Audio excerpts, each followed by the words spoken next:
إبراهيم وعلى آل إبراهيم إنك حميد مجيد. اللهم بارك على محمد وعلى آل محمد كما باركت على إبراهيم وعلى آل إبراهيم إنك حميد مجيد. باب تحريم النظر إلى المرأة الأجنبية والأمرد الحسن لغير حاجة شرعية. وإذا شرعي ضرورت نه بغیر پردے تورسری پردے زنانتا قتل حرام دی. دغه شان بغیر شرعی ضرورتا بیگیری خیستا حلق تا قتلم حرام دی. الله پاک دی زمونږ او ستاسو د ټولو شرم پرده وساتي. د دې په حق له اول یو څو آیتونه مبارکه پیش کړي دي. په هغې کې پهلنی آیت د سورة نور 13 نمبر آیت دی. قال الله تعالی، اللہ تعالی ارشاد فرمائی، اعوذ باللہ من الشیطان الرجیم، قل للمؤمنین، محبوب پیغمبرہ صلی اللہ علیہ وسلم ایماندارو سڑو توایا یغضوا من ابصارهم، چې دوی د خپل سترګې ټیټې ساتي، خپل نظرونه د ښکته ساتي. د دې په شرح کې او په وضاحت تفسیر کې عالمانو فرمایلی دي د یغضو معنا دا ښکته کول کمول. مطلب دا دی چې سترګه د داسې څیزونو نه اړول چې هغې ته شرعاً قتل منئ. الله او رسول او شریعت چې کوم ځای ته د قتلو نه مونږ منع کړي یو که نه، نو هغه ځای نه سترګې اړول دي.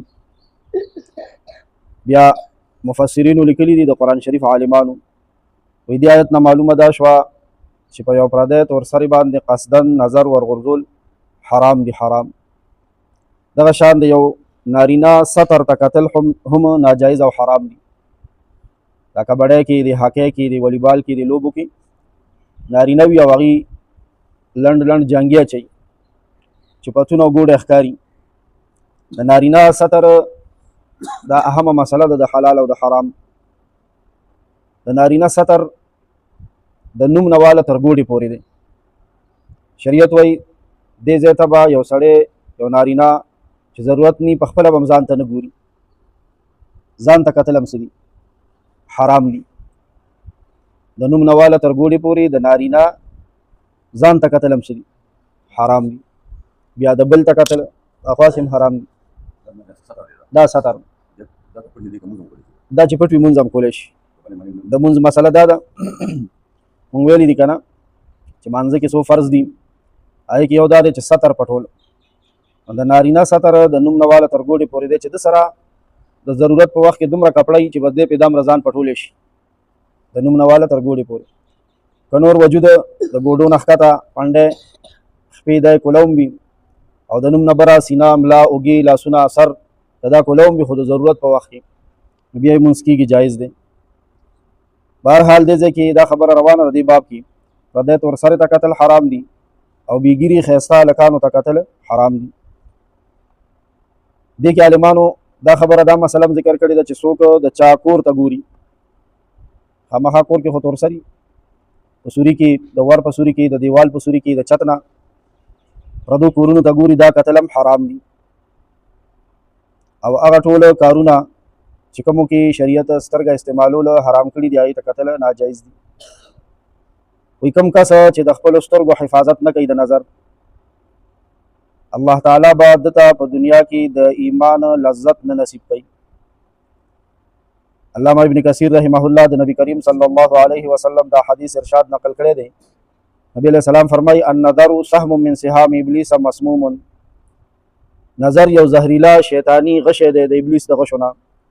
من ترکها مخافتی، وی چا چې زما د ویرې نه د نظر خواهش پرېښودلو ابدلته ایمانا یجد حلاوته فی قلبه، نو زه بدله د دې په بدله کې داسې پوخ ایمان ورکم چې د هغه پوخ ایمان لذت به دی په زړه کې محسوس کړي، د هغه پوخ ایمان لذت به دی په زړه کې محسوس کړي. شیخ الحدیث حضرت مولانا شیخ حسن جان شهید رحمت الله علیه فرمایلی دي وی په دې کې د پردو زنانو فټوانو ته کتل دم حرام دي، داخل دي ورکی. هغه فټوان متحرک وي او که ساکنی، ساکن دا چې ولاړ بس تصویران وي په یو ځای باندې، خوځي را خوځي نه حرکت نه کوي، لکه د دې روډونو په غاړه دا ساين بورډ دي، په دې باندې په پوسټرو باندې تصویرانی د صابون او د کریمو په ډبي باندې د زنانو د سرتورو زنانو تصویران وي کولو مخ، دې ته کتل هم حرام دي. او یا حرکت کولو والا مووینګ حرکت کولو والا تصویران وي چې هغه ویډیو په شکل کې وي، زنانه ورکې حرکت کوي، نو دې ته کتل هم حرام دی. او بیا شیخ حسن جان شهید رحمت الله علیه فرمایلی دي وایي ژوندی ښځې ته د کتلو نه د زنانه تصویر ته کتل سخته ګناه ده. د هغې وجه دا ده چې ژوندی ویښې زنانه ته څوک ګوري نو که د هغې سترګې ورسره میلو شي، الحیاء فی العینین، دا حیا په سترګو کې ده، که دا هر څومره کلک سترګې دا سړی که نه نو سترګې به یې ټیټې شي چې دا زنانه بړه کې څه وایي چې دا اوس پردو ښځو ته ګوري، پردو زنانو ته ګوري، نو به شرمېږي، سترګې به ترې واړئ. خو په تصویر کې دا خبره نشته. بیا تصویر کې به ورته نیغ نیغ ګوري، ځکه چې هغې کې خو روح او سا نه که نه چې تېنه دی حیا وکړي، شرم ترې وکړي. الله پاک دې زموږ او ستاسو په حال باندې رحم وکړي. او بی ګیري ښایسته هلک ته کتله بیا جنایت او زنانه ته د کتلو نه هم سخته ګناه ده. د هغې وجه څه ده چې جنایت او پردیت ورسرې ته څوک ګوري که نه او د چا پې نظر شي نو دی پړه کې به کچه شي، وایي به چې دا وګوره سپینې ګیرې ته وګوره پردو ته ورسرو ته ګوري. خو هلک ته کتو کې خو هغه خبره هم نشته دی، څوک پرې بد هم نه ګڼي. نو په دې وجه دی په هغې کې زیات جرتمند دي، ډاډه وي. الله پاک دې زموږ او ستاسو د ټولو حفاظت وکړي. یقین وکړئ موږ د هر څه مزه څکلې ده، د ښایسته شربتونو، ښایسته خوراکونو، خو نبی علیه السلام فرمایي چې کله یو ناجایز قتل مخې ته راله او دې مسلمان د الله د ویرې نه نظر واړولو ښکته کړو، دله به الله پاک داسې پوخ ایمان ورکړي چې د هغه پوخ ایمان خوند او لذت په پړه کې محسوس کړي. ځکه چې دی کله په خپل خواهش باندې د زړه په خواهش باندې چاړه راکاږي که نه او ډله درد ورکړي، نو همدغه زړه کې به ورته الله پاک د ایمان لذت ډک کړي. الله دې موږ او تاسو د ایمان په خوند پوه کړي. وصلی الله تعالی علی خیر خلقه محمد و آله و اصحابه اجمعین.